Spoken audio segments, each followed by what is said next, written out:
Today's talk, tomorrow as well. Moving forward, new housing sales numbers for China have been released, and they have shown a slowing and in some cities a drop in pricing. So it looks like a slowing growth across the board. So Professor Towson, is housing growth really slowing here in China, and what is causing this? Yeah, this is a really interesting question. The picture of Chinese housing growth over the last decade has sort of been, a rising tide lifts all boats. Now we're seeing it sort of splinter. The numbers that came out from the Bureau of Statistics were that housing prices in Beijing went up about 10% year over year. So that's still pretty quick growth, but it's actually slower than we've seen in Beijing since, early last year. Shanghai went up 13%. Again, that's pretty high, but it's actually kind of slow for Shanghai. But then when you look at second-tier cities, suddenly you're seeing decreases, or you're seeing holding steady. And there's rumors of places out of like Suzhou that maybe there's significant drops going on. So you're seeing sort of a splintering. Real estate's always location, location, location. It turns out that's true on the way down as well as on the way up. Mm. So it seems that it's different in first-tier cities and second, third, fourth-tier cities, a different situation. But who is likely to be hurt by such news? Right. In terms of just, taking a beating, you want to look at small real estate developers. Groups that maybe have been very big in one second-tier city, but they're not national. They're not in lots of cities. They probably don't have deep pockets to rely on if they get into trouble. Maybe they used a little bit too much debt to buy land, counting on these housing prices going up. So what a lot of people are looking at is they're looking at inventory. Who's holding what in terms of apartments or land, and are they starting to sell those at a discount? That'll be kind of the first thing that happens when someone's in trouble. And some of the smaller real estate groups have gone down on the stock market in the last week because of this. And then second to that would be sort of the first groups.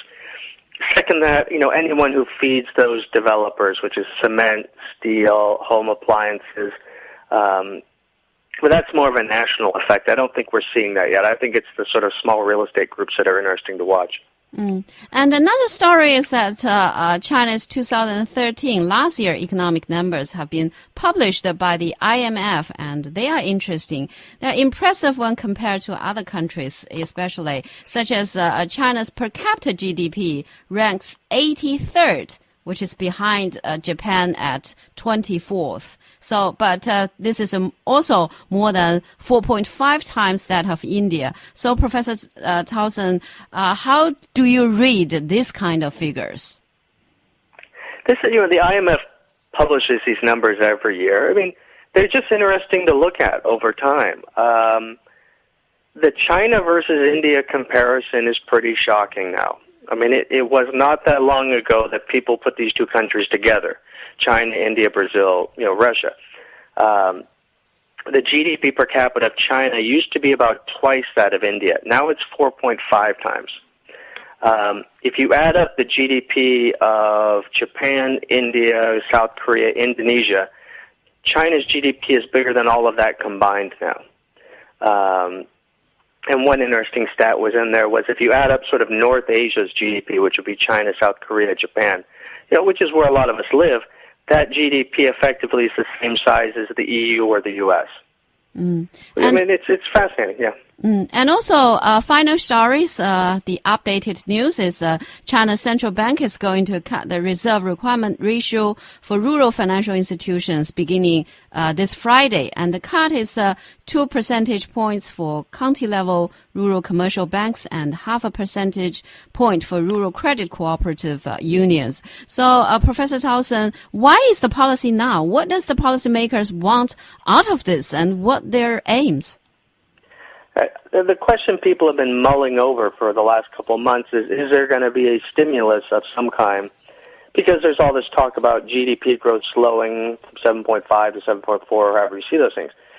And, the indication was no, but there might be some selective actions.